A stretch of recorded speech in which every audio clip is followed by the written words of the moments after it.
This is the State Farm Postgame Show on your home for Lakers basketball. ESPN LA 710. Your first chance to let us know how you feel about the game and how our Lakers did. Plus full game recap and highlights. React now. 877-710 ESPN. This is the State Farm Postgame Show. State Farm. We exist to assist.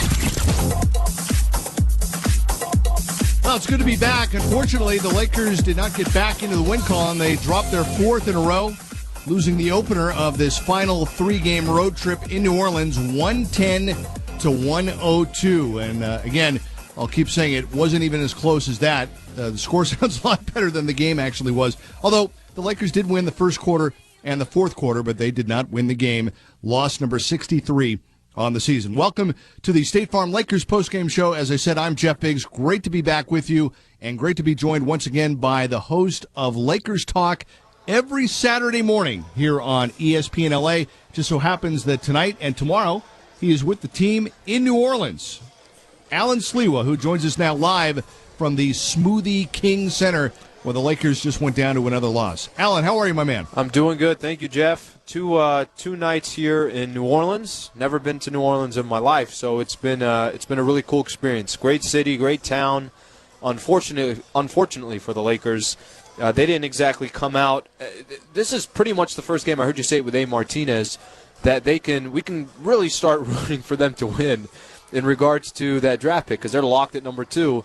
And, of course, I'm 100% in tonight, and they, like you mentioned, 110-102 wasn't that does not signify really what that score was. Yeah, the trip is great. You being there for a couple nights is great. The game, not so much. And, Alan, I don't know how else to say it other than the simplest way, and that is, how do you lose to a team that's basically backups and D-leaguers? And in all seriousness, I'm not trying to be cute, not trying to be funny.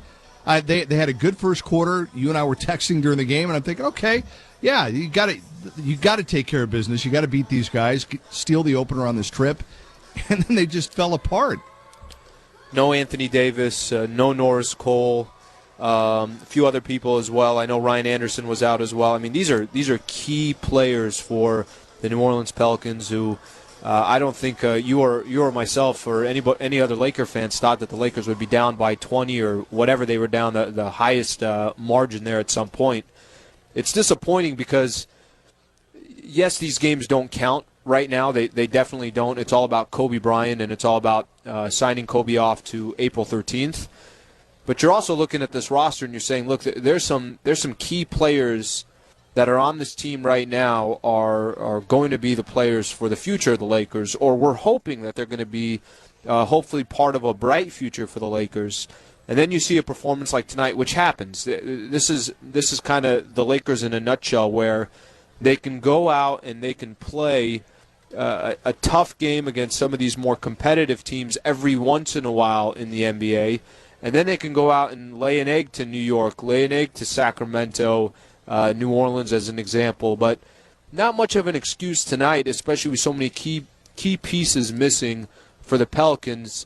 It kind of you almost have to scratch your head, and you almost have to just think that, okay, when it's all said and done and the season is over, they can just completely turn the page as we get into the offseason. Well, we'll see. We're going to see what that page looks like pretty soon here, and it's going to be fascinating. Couple other things, Alan, on my mind that are bothering me a little bit. When you watched this game play out and you watched the Pelicans take control, for the life of me, you would see the Pelicans and they were right there, man-on-man defense, right in the Lakers' face, really completely taking them out of anything that they wanted to do.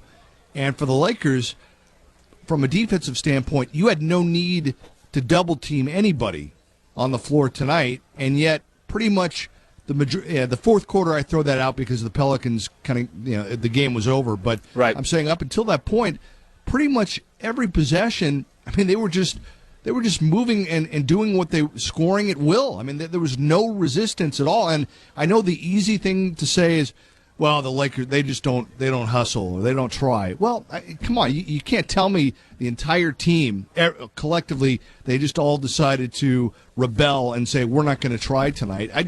I don't think they know what they're doing. I don't think they know where to go. I don't think the scheme is working. I mean, how can you say we're at game 78 at 79 at this point, and they just don't seem, the scheme doesn't seem to work. They don't seem to know where to go. They're not in the right places, and the teams that just carve them up. One thing that I think it's a good thing to point out. I do agree that it's not based on their effort. It's not like some of these guys are not trying or they're all not trying. I think a lot of the times there will be a rotation where a few players rotate knowing where to go, but the more passes an opposing team makes, or the more screen and rolls that ran, it's like they know the outer layer. But if you go just any deeper, or there's any scheme that could potentially take them off what they practiced, they don't know plan B, they don't know plan B, and they don't know plan D. And there's a few people to point the finger at. Yes, we can point it at the coaching staff, which we've done all year, and frankly, I don't think there's much change there. We can continue to point at them because there's a reason to point at them. Then we can also point at the players and say, okay, well, you have to know when to rotate in this position. But like you mentioned, we're 79 games in, so there's only 82 games on a year. You only have 3 games left. So to have that conversation now, the real conversation probably is the way the Lakers are assembled today. Are they better off with the roster that they have and the coaches that they have moving forward? Because the season is gonna end April 13th, and while 16 other teams are playing in the playoffs, Lakers will go their 3rd consecutive season without being there. Are we getting any closer to rebuilding in the sense that we're moving towards the right direction, or are we not? And that's really the bigger question in this whole thing. All right, I'm going to get to my other point in a minute, but I want to open up the phone lines, 877-710-ESPN, 877-710-ESPN. As you know, Alan, because you've been doing a lot more of these than I have of late, Nexen Tire has the coach's interview after each and every game. Nexen Tire provides high-quality tires with the best warranty in the business. Learn more about one of America's fastest-growing tire brands at nexentireusa.com. With that said, let's hear what Byron Scott had to say to John Ireland and the media via Time Warner Cable Sportsnet. What happened to you guys defensively tonight? The offense seemed to look good at times. What was going on with the defense? We just didn't guard, and we didn't talk to each other, didn't communicate, had a lot of breakdowns on that end of the floor because of lack of communication. Again, it's just something that we've talked about all season long. Our guys have to understand how to guard actions, which we worked on, and how to communicate when certain things break down. And we just did a terrible job of communicating to one another. The first quarter and a half was very close, at least in the score. Mm-hmm. Did something change after that? Did they do something? Did you guys change something? Because with about 6 minutes to go in the second quarter, that's when the game went to them. No, we didn't change anything. They just started making shots, and we started missing shots. All those shots that we were getting in the first quarter and the second part of the second quarter, that were falling, all of a sudden stopped falling. And just like we do a lot, when we stop making shots, we stop guarding, and it has that snowball effect. Jinsa seemed to be able to do whatever he wanted, career highs across the board for him tonight. Is that part of what you're talking about, that there should have been a hand in his face? Every time. I mean, it's, again, recognizing, certain, actions that they did that we talked about and switching them, aggressively. We were a step or two late, and then all of a sudden when you want to pick it up on that end of the floor, they're already in a rhythm. They already got their confidence going, and they started to make everything. So it was a uphill, battle for the rest of the game. The decision to whether to play Kobe in the second quarter or not, he had a ton of legs in the first quarter. Is this, and the guys Worthy and these guys were just talking about this, is this part of your big picture to get him through these next 4 games, whether or not to put him back in the second or even put him back in the fourth? Yeah, a little bit of both. I mean, to get him through these next 3, also to get these young guys more playing time. So, I mean, been harping on trying to get them experience of being out there in the game situations for the latter part of the season. And they've been been able to be out there for 30-plus minutes every single night. So it's a little bit of both, John. Encouraged by Russell and Randall offensively tonight. They shot efficiently. They both scored a lot. I know you're mad at them because they didn't play defense, but could you take anything good out of their performances tonight? Well, they both shot the ball pretty well. Other than that, defensively, they were both awful. And 2 assists between the two of them ain't good. So got to do a better job of sharing the ball. Did D'Angelo need a game like that on offense? He's been struggling with the ball lately and shooting and that type of thing. But he needed a good game.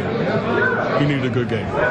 Just how much has been emphasized on defense? Like, why do you think that's been a learning curve? You got to ask them. But it's been emphasized since day one. You can ask them that too. We've talked about it from day one, September 28th. We talked about defense and guarding every single night. We talked about that, teams that win championships, you can't look at the offensive end. Most teams that win championships are great on the defensive end first. And we got to get to that. Get a sense that they're kind of mentally checking out on that end of the floor at this point? You know what, Serena, I said that the other day. It's just human nature when you have 3 or 4 games left in the season and your season hasn't gone as well as you expected, that mentally a lot of guys will just check out. And it's something that you got to fight. If you want to be a winner in this, you got to fight through adversity. And if you can do that on a consistent basis, then it'll pay off in the end. Thank you, Coach. All right, Alan, we got to go to a break here, but I got to say that was, as we tell the truth, and as critical as we've been at times, that was a little rough to hear in the sense, only because I didn't take any joy hearing Byron getting on the defensive there at the end. It was kind of sad for me to hear, to be honest with you. Just saying, hey, we talk about defense. Go ask them. Go talk to them.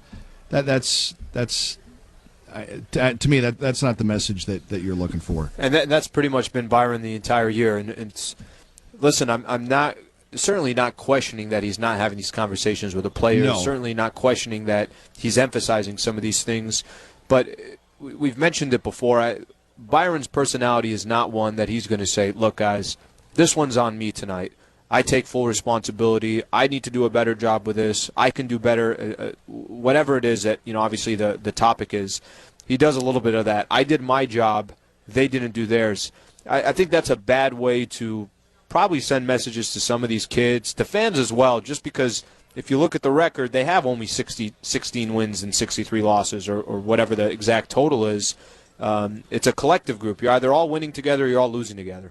Yeah, and it was tough to see. I didn't take any joy either watching D'Angelo and Jordan kind of laughing and giggling and having fun on the bench in the fourth quarter. I know they're young and the game was out of hand, but to me at this point in the season, there's that just wouldn't be me. That wouldn't be my demeanor personally, is what I'm trying to say. Yeah, I can't disagree with that. I mean, you want these kids to be. Not to say that they're not prideful, not to say they're not taking it seriously, because they both actually played good games from the offensive point, 10-15 for Clarkson, D'Angelo, 9-16.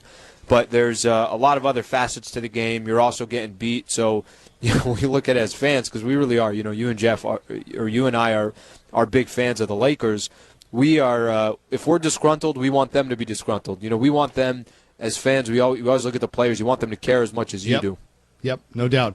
All right, that's Alan Sliwa, live from the Smoothie King Center in New Orleans. Smoothie King Center. Yeah. Did you get a free smoothie? Man, you know what? I had a sip of one. It's not bad. Not bad.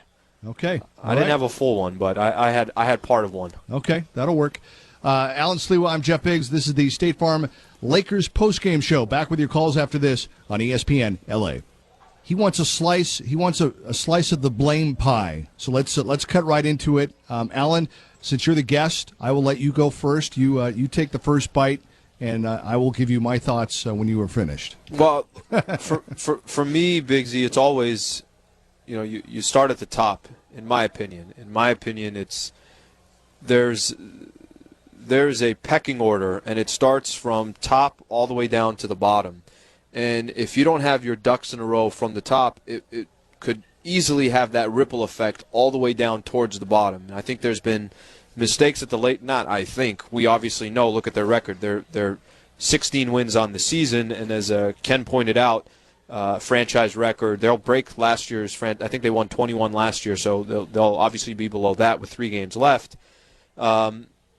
there's a lot of blame to go around, but you have to start at the top. You have to point the finger that some of the mistakes the Lakers have made over the last couple of years is why they have 16 victories. Now, they might be also fortunate in a sense where they might end up with a top 3 pick because of that. They ended up with D'Angelo Russell, potentially because some of the poor moves that they made or these one-year rentals that they've brought in, like Carlos Boozer and Jeremy Lin and Roy Hibbert, and the list goes on. But I can't sit here and blame, it's D'Angelo Russell's fault or it's the assistant coach's fault. I think from the top is where it starts. And as you start to go down that list and you see issues, you still have to look at where all of it stems from. And in my opinion, I think the better moves that the Lakers make from the top will have that ripple effect all the way down. I think we can blame Roy Hibbert. That's another topic for another time. Yeah, that's fair to say. He's old school center. You are listening to the State Farm Lakers postgame show. This is KSPN Los Angeles. Look, all signs have pointed to this offseason, which is going to be here on Thursday. So let's say that. You know what? Here's a slice. You know what, Alan? I could blame myself for having just completely unrealistic expectations. But the problem with that is then if you walk that through, then you're telling me, like you were just kind of talking to, that every single player on the Lakers roster has no talent, no ability, and they can't compete at all. And I'm sorry, I'm not going to buy that. Again, you mentioned the top and the front office, the domino effect. Again, all signs are pointing to this offseason. So as critical as we've been and all the things we've raised, let's see what happens. We'll see. Right, this will be their opportunity, their best opportunity. But just a final thought on the coaching staff and where the team is at.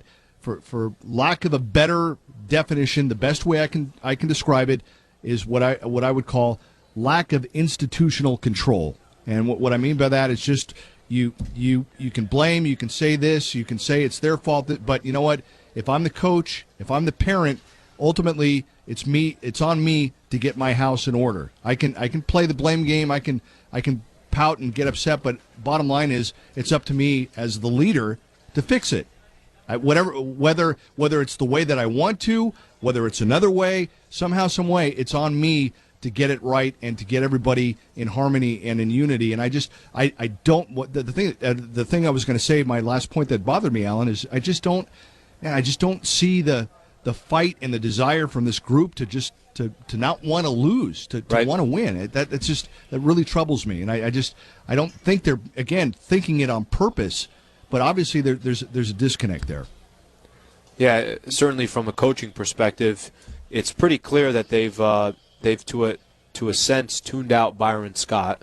On top of some of the decisions that I would say this about Byron in a nutshell. I'm not saying Byron's a terrible coach, but I don't think Byron is the right coach for what this roster has. This roster has young kids that are going to need to be developed, focused on, nurtured. They might potentially get another young kid in the draft if they get a top 3 pick. I don't know if I would say it's safe to say that there's potentially another coach out there that can do better with younger players. I think Byron has proved that, not just from a stubbornness perspective, but he wants these kids to already know things that I think they need to be taught or they need to be motivated to do, and maybe that's just not his strong suit. Maybe he had to have a guy like Jason Kidd, who was the quarterback of that team in New Jersey, a player like Chris Paul, who, obviously we all know what he does in his credentials. Maybe those are the players he needed to have, and he doesn't have it today, and it's shown. Well, I'll tell you what, Alan, we got to get to the drive of the game. Stephen A. Smith basically said the same thing today on SportsCenter. Mason and Ireland played it during their show, that Byron is not the right coach for this team. Well, you can say that, and that's basically saying that Byron's a good coach or the right coach for another team, which is good, and that's true. That's right. But the bottom line is it's still what you're saying is that he's not the right coach for this team, and therein lies the problem. Time now for the Subaru Santa Monica Lakers drive of the game. Rebound, D'Angelo Russell. Russell quickly into the front court, dribbles all the way to the rim, puts it up and in. Russell with his first 2 points of the game, and the Laker lead is 5, 31-26. Yeah, good start there for D'Angelo Russell, and you know what? When his shot wasn't falling from long distance. He started going back to the rim and ended up going to the free throw line 13 times. He knocked down 11 and finished with a game-high 32 points. There it is, the Subaru Santa Monica drive of the game. The drive of the game brought to you by Subaru Santa Monica. Stop by Subaru Santa Monica today and experience the new one-price policy. Learn more about it at SubaruSantaMonica.com, an L.A. car guy dealership. All right, quick timeout. When we come back to the phones, 877-710-ESPN, 877-710-ESPN. Alan Sliwa is live from New Orleans. I'm Jeff Biggs here at ESPN LA, and this is the State Farm Lakers postgame show on ESPN LA. Everything from our purple and gold's battle. You are listening to the State Farm postgame show. State Farm, we exist to assist. This is the State Farm postgame show on your home for Lakers basketball. ESPN LA 710. Welcome back to the State Farm Lakers postgame show on the home of the Lakers, ESPN LA. 3 games left to go for Kobe. And, of course, we're counting down to Wednesday. I think we're really going to feel it after this weekend. But welcome back to the postgame show tonight. The Lakers lose in New Orleans 110-102. I'm Jeff Biggs, joined by Alan Sliwa, who's going to be back with you tomorrow morning, bright and early at 9 a.m. for the new and latest edition of Lakers Talk. And, Alan, I got to ask you, while you're there with the Lakers in New Orleans, as I said to Michael Thompson during the locker room report, really, aside from a D'Angelo getting going again and having a nice game, which he was overdue, the highlight was the ovation and the energy. It's unreal for Kobe when he came back into the game in the fourth quarter. I was trying to think of what kind of an experience I've had just watching sports in general, and I can honestly say I have nothing to compare it to. And let me emphasize this. I'm a Laker fan. I was a Laker fan before Kobe was there, and I'll be a Laker fan when Kobe's gone. And the only reason why I mention that is because, at the end of the day, I care more about the Lakers. There's not one person that's going to influence me one way or the other. But watching this game and actually being here, it's one thing, obviously, seeing these tributes on TV. This is the first road game I've ever been to, or I've been to this season to see as part of Kobe's farewell. Biggsy, there's nothing like it. I mean, he is sitting on the bench, and they're chanting his name. He gets on the floor. He's 35 feet away from the basket. And they want to see him just jack it up from 30 feet away. He posts up and shoots a fadeaway and misses it by a good, few inches. And they love every second of it. The amount of jerseys that are here that are obviously number 8 or number 24, Ireland and MT and Trudell get to see this on a day-to-day basis. So to them, they're potentially even immune to it. But I got to tell you, it was nothing I've seen. I've tried thinking if there's another player in sports where you've seen something like this. Maybe Derek Jeter is a perfect example when he did kind of his send-off with the Yankees for his 20 years. But I'm not sure if there's a player out there right now in the NBA where you can say that they're going to get this type of respect from all the other teams and all the other players and all the other fan bases in the league. Well said, my man. And, again, I can't wait till Wednesday. And, look, I want to point out, hey, you know what? There's a chance that Kobe may not have a spectacular game on Wednesday. You know what? I mean, the Jazz may need that game. They may take him out of it. Critical for them. Yeah, but the fact that he scored 14 points in the first quarter tonight leads you to think that if he were to stay out there and play in every quarter, not the whole quarter obviously, but at that point there's nothing to hold back for, and the Lakers give him the ball, he could. There's a good chance for him. His adrenaline is going to be sky high. There's a good chance he could have a big night, and even if he doesn't, like you just said, I mean, the crowd at Staples Wednesday night, it's going to be epic. So and it's expected, at Staples, obviously, you're expected to see all the standing goes and the MVP chants and everything else. We're in New Orleans, we're in Louisiana, not really too many ties to Southern California, so you obviously don't expect a lot of people from, it's different, you go to Phoenix, there's a lot of people maybe from Southern California who live in Phoenix, or you go to the Bay Area and there might be some fans of the Lakers that are up there during a game at Oracle Arena, but we are in Louisiana, in New Orleans, and the amount of Laker fans are here, and I know that's been the case for most of the season and most of the different places that he's gone to, but to see it, to be here firsthand and watch it, there are a lot of times I watch the games on TV, and I'm saying to myself, here we go again. Lakers are going to lose by 15, but they're going to give him, they're going to keep chanting Kobe. But until you're actually in the middle of it, you don't realize just how unique of an experience it is, and how unique of an experience it is for the people from all these road places that get a chance to watch Kobe for the final time. It really is. It's like nothing I've seen before, and I don't have an example to say it's like this or it's like that athlete, because there's nothing that I could remember of a player going to an opponent's house and getting this type of recognition. Well, that's great, and sincerely, I'm glad that you're able to be a part of it. You were able to go on this trip and share it back with us. Also on Twitter, and you can follow Alan at Alan Sliwa, ALLEN SLIWA. I know you posted some video and some shots from the game, so it's very cool, and it's coming to an end quickly, unfortunately. Our show is coming to an end quickly soon, so let's get back to the phones. And again, the lines are full, Alan, and I want to tell everybody, if we don't get to your call tonight, the great thing is you can actually call tomorrow morning at 9 a.m. into Lakers Talk, and Alan will be here, and you'll be hosting that, and then we'll be back with you again also on Sunday after the Lakers-Rockets. They're much better off calling with you on the line, Biggs. No, I would not promote that thing No. tomorrow. Come on, now. Don't say that.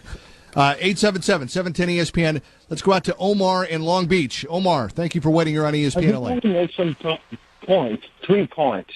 One point is, when will we know the future of Byron Scott? Do you guys know how long the Lakers organization will take to evaluate Byron Scott?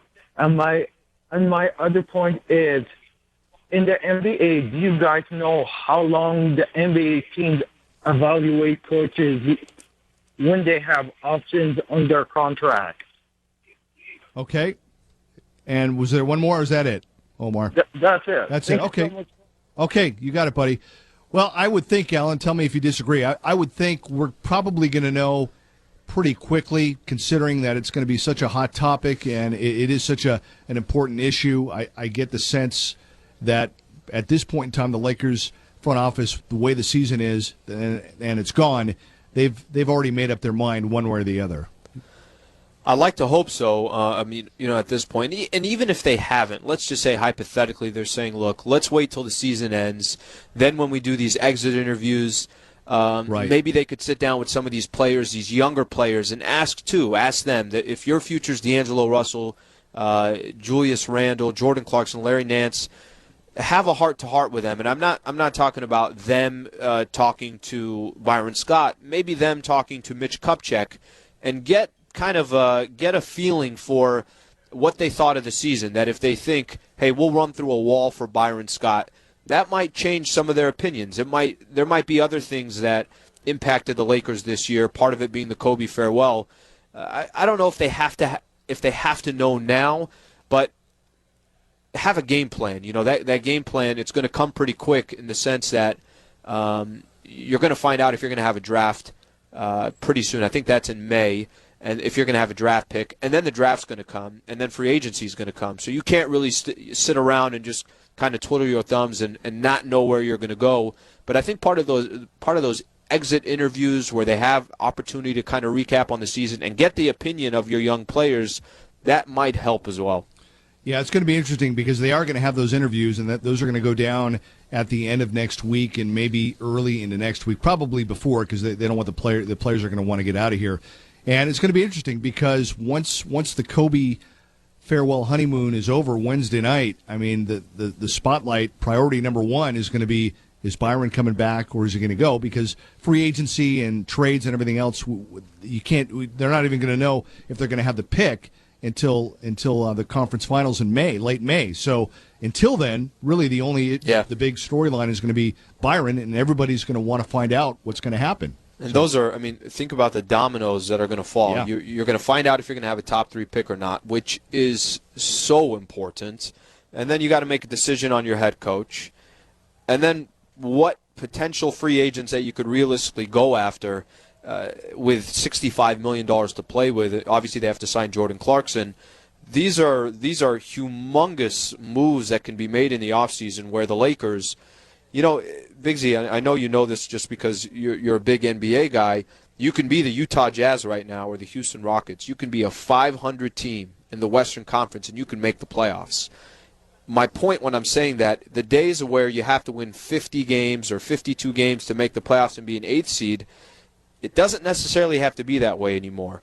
So if the Lakers can maybe that tide can churn. This is just from an optimistic standpoint. Maybe that tide can churn if a few things go their way this offseason, and if it did, they could potentially be fighting for a playoff spot. It's tough to say that now, just of everything that we're going to, and only 16 wins on the season. But there is actually great opportunity in the offseason, and hopefully from top to bottom they're all on the same page. All right, time now for the McDonald's defensive play of the game. Hamilton working on Jordan Clarkson. Clarkson knocks it away, stolen by Huertas. Huertas down the middle, lay it up and in. And a foul. They called a late foul, so the basket will count, and Marcelo Huertas will shoot a free throw. I'm sorry, I had to do it. Just one time this year, give Marcelo Huertas the defensive play of the game, right? I'm with you on that. Like the kid on the Little League team that gets the free Burger King card. All right. The one that can't win best player gets the best effort award. That's just wrong. The McDonald's defensive play of the game. McDonald's has something new that might surprise you. Breakfast bowls. One loaded egg white, turkey sausage, and spinach and kale. Not what you were expecting, right? Or try a scrambled egg and chorizo bowl, each for just $4.39. McDonald's, I'm loving it. Quick timeout. We'll be back with more Lakers talk and the State Farm Lakers postgame show. Lakers talk coming up tomorrow with Alan at 9 a.m. I'm Jeff Biggs. This is ESPN LA. Everything from our purple and gold's battle. You are listening to the State Farm postgame show. State Farm, we exist to assist. This is the State Farm postgame show on your home for Lakers basketball. ESPN LA 710. Welcome back to the State Farm Lakers postgame show. State Farm, we exist to assist. I'm Jeff Biggs, live here at ESPN LA, joined by the host of Lakers Talk, which you can hear tomorrow live at 9 a.m. after the great Dr. Clapper and the Weekend Warriors from 7 to 9 here on LA's sports leader, ESPN LA. Alan Sliwa, who is with us live from the Smoothie King Center in New Orleans, where the Lakers lost to the Pelicans tonight, 110-102. Anything on your mind before we get to more calls? The great engineer here was just telling me some restaurants I should go to after here. So that was really on my mind. There you go. Whether I should go fish or if I should do some red meat. That was pretty much it. So hopefully these callers have some topics for me. All right. 877-710-ESPN. Let's go to Robert in Victorville, who's been waiting patiently. Robert, welcome to ESPN LA. Hey, what's happening, fellas? How's everybody? Okay, my man. I just wanted to say it like this. Alan, I got 2 quick points, but Alan, I just want to say you hit it on the head when you said either you're a Laker fan or you're a Kobe fan. And I feel like I'm a Laker fan, and I listen to all of these fans that are just Kobe fans. They can care less about the Lakers, but I'm looking forward to the future with the Lakers. I mean, Kobe I love, but I'm looking forward for the Lakers more than anything. So, yeah, I understand exactly where you were coming from. But I wanted to say that, I really think that this has a lot to do with Byron Scott and the foundation that he set, or I should say the lack of foundation that he set. These kids at the end, they're really emotionally, mentally exhausted. And they see the end. They see that they're not playing for themselves. They're playing for Kobe. I mean, you could hear it in D. Russell's comments when he says, just give Kobe the damn ball. You know what I'm saying? I mean, they know what it is. And so to me, I mean, Byron has kind of went through these motions with them. I mean, of messing with D'Angelo Russell's head in the beginning. Oh, you're a starter. Oh, no, you're not a starter. Oh, you know what?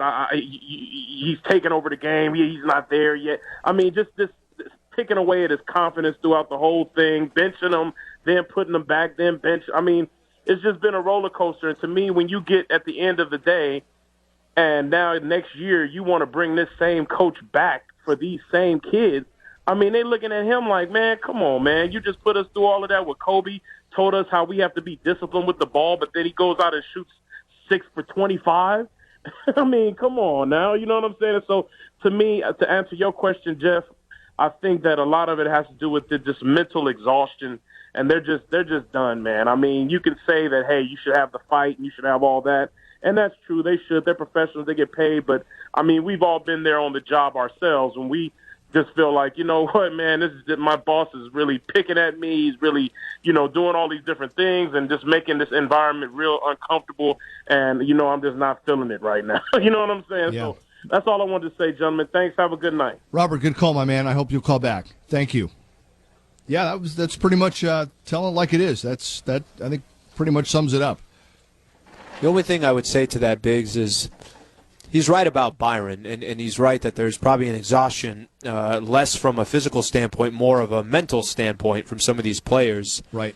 That's why I kind of go back. I say to myself, all right, well, if the problem, let's say hypothetically, is Byron Scott, then let's go a step further and say, okay, well, who put Byron Scott in that position?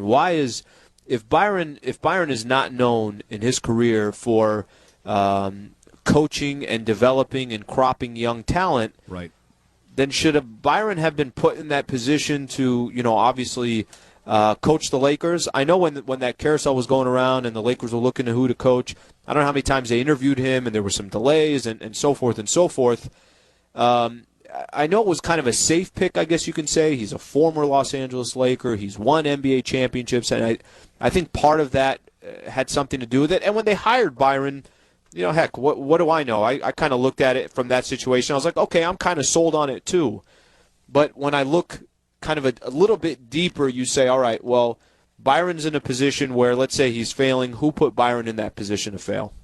Yeah, and I would add to that, too. You could say, Alan, the fact that they dragged out his hiring so long, the way that they did, lets you know that obviously there was something holding right, that maybe up. They weren't that confident. And I was just going to say, too, for people listening, when you hear Alan say, well, if he doesn't have the rep, or you know what, coaches do have reps. And when you talk about skill sets and things that they specialize in, it's not just offensive and defense, but there are coaches, too, that, hey, this guy's a great teacher. Hey, this guy's a great communicator. So those things are there. Maybe not in our circles here on the airwaves, but if you're a GM or player personnel, everything about every coach, everybody you're talking to. And by the way, Biggs, one thing on that, I mean, we didn't walk into the season saying, oh, the Lakers are going to win.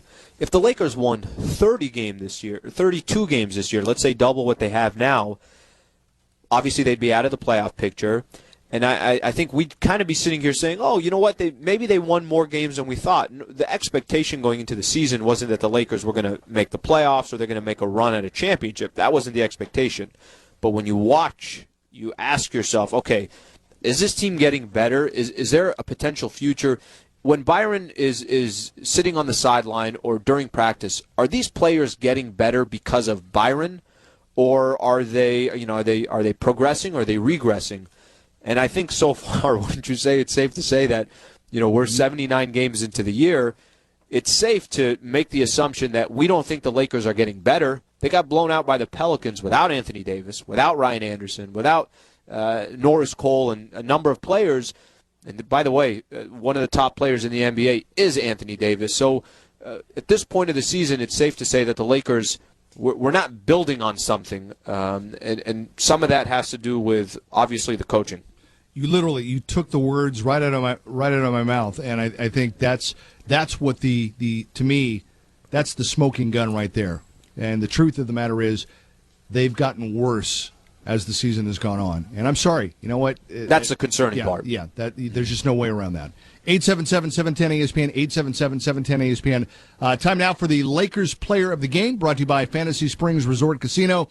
Fantasy Springs Resort Casino, located in the beautiful Palm Springs area, offers all you need for a fun-filled getaway or complete destination vacation. Whether your fantasy includes luxurious hotel rooms, exciting Vegas-style gambling options, fabulous dining, world-class entertainment, golf, or poolside lounging, you'll find it at Fantasy Springs Resort Casino. Well, it was great to see Kobe have 14 in the first quarter, but I think the way the last couple of weeks have gone, the fact that D'Angelo Russell busted out for 32, including 3 threes, that was great. Going to the line 13 times, I think D'Angelo Russell is our Fantasy Springs Resort Casino Lakers Player of the Game. Hopefully that's from a consistent standpoint. Only 3 games left. It'd be nice for these young guys to end the season on a high note. All right, on that note, you know what, Alan, we have literally every single line is full. Mitch, Ryan, Jack, Don, Daniel, Tony. I don't want to just put somebody on and then have to cut them off in 30 seconds, so I'm not going to do that. I think you know my heart, you know Alan's heart. We're not into that. We have the show to hear from you, and we want you to participate. So, wish we Biggs, had more time. You should give them your cell phone number, and when the show's over, you should talk to them all personally. Thank you. Yeah, I might do that. I might just do that. You have a great night in New Orleans. Don't stay out too late because you got a show tomorrow. Absolutely. So, and I know Mark Cates is out there, so you guys, I don't want to read anything on the internet tomorrow. You've got nothing to worry about. I'm as boring as they come. You and I both. But seriously, Alan will be back with you tomorrow morning at 9 a.m. for another edition of Lakers Talk. Alan, looking forward to hearing it. I loved it last week, and I can't wait to hear show number 2. For everybody that called in tonight and it is on hold, tomorrow morning, 9 a.m., you've got Dr. Clapper and the Weekend Warriors from 7 to 9, and then Lakers Talk with Alan from 9 to 10, live from New Orleans. And then you get a quick turnaround. Then you're coming back here, and you're going to be back here in studio Sunday after day game for the Lakers in Houston. I'll tell you, not a bad gig, I'll tell you that. Getting an opportunity to cover this and talk Lakers basketball, I love it. I appreciate all the plugs, Biggs. Okay, you got it, my man. Have a great night. You too. Okay, Alan Sleewa live from the Smoothie King Center in New Orleans. That is going to do it for this edition of the State Farm Lakers postgame show. Once again, thank you to everybody that called in. My apologies, we couldn't get to you tonight. Call Alan tomorrow, or please call us after the game on Sunday. We'll have a little more time on Sunday, and we'll have a lot more calls. Big time thanks to the producer of Lakers basketball, George Briones. Also, Mario Ruiz, who is playing hurt big time.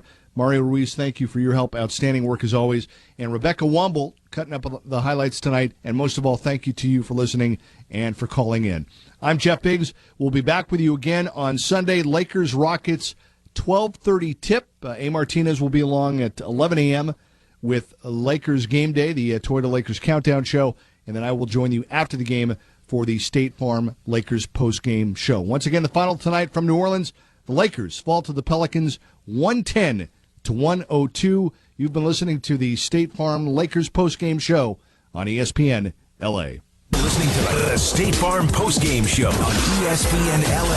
ESPN LA 710. Hi, this is Byron Scott. Hey, what's going on? This is Kobe Bryant. Hey, this is Nick Swaggy P. Young. After every Lakers game, your first chance to react is only here on the home of Lakers basketball. LA's sports leader, ESPN LA 710. It's Kobe Bryant saying goodbye to number 24. As a child, he knew exactly what he was and who he was and what he was going to be. And I had never seen anything like it at the time. And 20 years later, I really still haven't seen anything like it. I'm also forced to think about how many titles he and Shaq would have won if they stayed together. Just came out of the Michael Jordan era. What was going to happen to the NBA? Everyone was trying to be like Mike, and Kobe actually got there. It was amazing. Hey, it's Kobe Bryant, and you're listening to the home of the Lakers. A home for you in the Southland. ESPN LA 710.